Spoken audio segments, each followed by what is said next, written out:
do you see a change in the school's focus? So clearly they've had to adapt their approach during the last 12 months. But in terms of the focus on admissions and the value of a student to the school for surviving or thriving, to use a Stickman phrase, how do you think that's changed? I think it's really sharpened that focus. I think it's really heightened the need to, get that as a really kind of slick revenue stream for the school. And I think it's dog eating dog now in terms of schools realizing that it's so competitive now, the environment, and particularly so now I think with schools working more and more in a digital environment. And parents, the journey that a parent goes on when exploring a school for their child is now digital first. It absolutely starts with googling schools, who are their sort of shortlist, then going to the website, then checking out, getting a bit more proof in their mind about this school if they're interested, going to the social media feeds.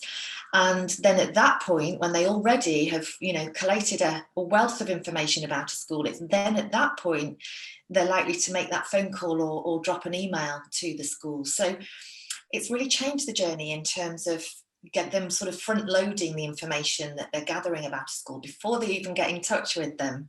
And just going back to that point about sort of it being really competitive, they won't just be doing that with one school, because it's, very much now digital first approach to checking out schools. Parents will be checking out several schools in that way. They'll be going through that process with several schools. Whereas I think prior to COVID, it was more about, just the core schools, 3 or 4 schools.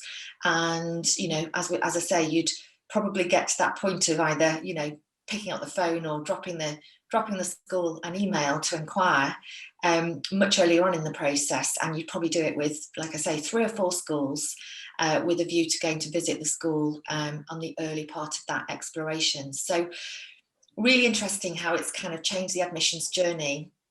And yes, absolutely. I think it's sharpened that focus from a school's perspective on, gosh, we're really having to fight for these pupils now. We're not just up against the usual 3 or 4 other schools. We're now up against several. And it's really important, as Charlotte said, that we are telling a powerful story. We're looking the business. We're looking, our visual identity is really strong. And our social media feeds are really rich and dynamic in the content blend that they're displaying. So it really has changed things, and I think it's absolutely going to continue and just keep building in the digital space going forwards.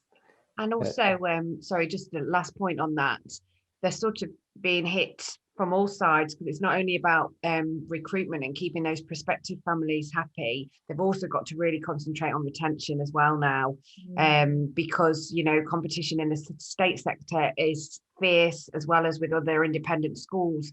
And as I said, with the financial pressures that a lot of families now are faced with, schools have got to work really hard to keep their pupils as well. So yeah, it's a difficult time for them, but with really good marketing and that proactive thinking, then we will see some schools really, really thriving rather than just surviving, like you said, Stephen. Yeah, so it's not just about the recruitment of new students, it's around retention, which I completely agree. I mean, it's just like any business from that matter, actually. It's one thing getting new students through the door, it's another one to keep them for 5 years, and then possibly to engage them for the lifetime, whether that's through the alumni. And one of the things that we've certainly seen, I think the figure's around 30 schools closed as a direct result of the back of COVID. In my experience, typically these tended to have been the smaller schools that maybe were already struggling with their pupil numbers a little bit. And of course, the pandemic comes along and is the straw that breaks the camel's back. Really interesting as well in the last few weeks. I don't know if you've seen it, Stephen, but, some mergers happening, those smaller schools. I think it's really heartening to see, actually, because it isn't just a case of necessarily, it's either, we sort this situation or we close. Now there seems to be very much, focus on that kind of merger opportunity, and definitely seen some examples of that in the last few weeks. So quite heartening to see, because, it isn't maybe do or die, and obviously it depends very much on the schools that we're talking about. But yeah, I think it's really interesting to see how the marketplace is probably heading more towards consolidation in that way through mergers and acquisitions. Yeah, I mean, we're seeing that on the technology side as well. There's been a lot of acquisitions going on, with whether it's other MIS providers or just other edtech providers in general. And I think when times are tough, people that have any dry powder, spare capital, can often come in and get a pretty good deal.